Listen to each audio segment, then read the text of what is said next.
I used to be a facilitator at a program called Super Camp, a super cheesy name, but top 5 best things I've done in my life. It was an amazing life skills academic program for junior high and high school kids. I loved it. I loved everything about that program. So many amazing stories. One of the fun elements that was kind of an unwritten benefit / challenge for me was that every program, I had a goal. I wanted to connect with the hardest to connect to students in that program. So if there were 150 students that walked into the main room on day 1, my goal was to find who in that group were going to be the ones that were going to be the hardest to connect with. And I'd scan the room, and they'd usually be in the back. They'd have their arms crossed or their head down, or they'd have their headset in, or they'd be looking at their phone, which they weren't supposed to have at that time.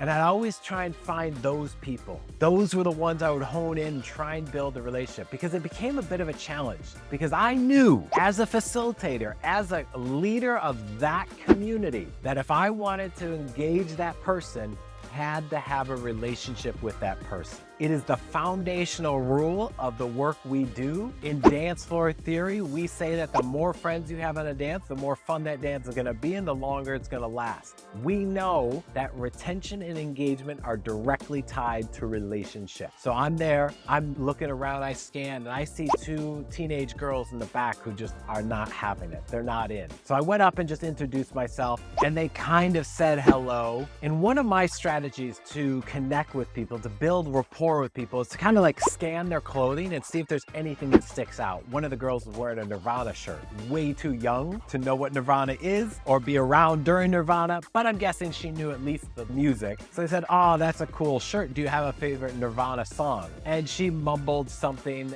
I don't actually think it was a real song, but she mumbled something, and she said, "Oh yeah, I like it. I play guitar." I said, "Oh, that's cool. My brother's a musician. In fact, I play piano." And the other girl kind of peeked up. She's like, "Oh, I can play some music too." They didn't know that about each other because they had just met. And so they started talking about music. And I was like, slowly we're starting to connect with them and them to connect with each other. Excellent. Now, at the time, something you should know about me is I actually had longer hair, and they were talking about this band. And they started saying, we should start a band. I was like, that's a great idea. And I said, "Can I be in your band?"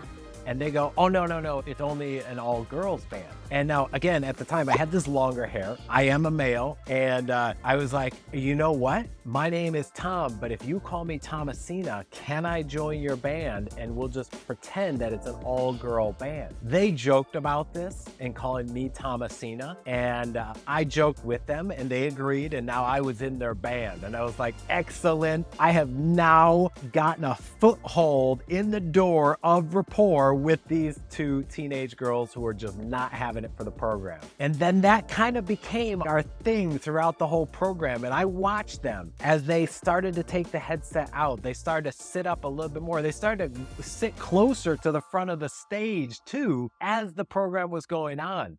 And I knew that I had gotten them. I had gotten them and engaged them in that moment. I took the time to figure out what it was that was going to be my hook between me and them to build a relationship. And then I expanded upon that. There's a story out of Charlotte, North Carolina several years ago where this teacher created a secret handshake with every student in the class. In fact, take a look at this video.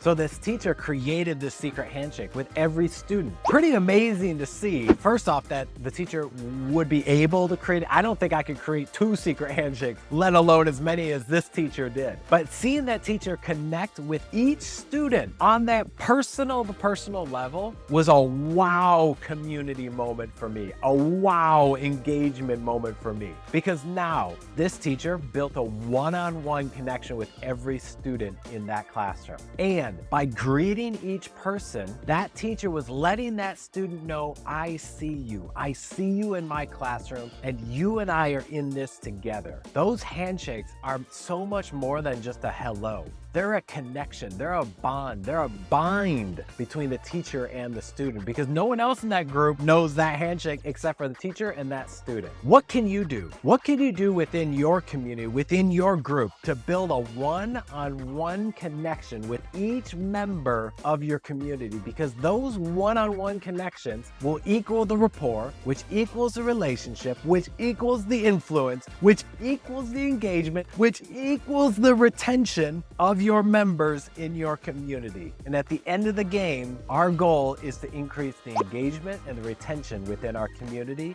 by our members. My name's Tom. I'm here to help you to engage the people on your dance floor. I'll see you next time.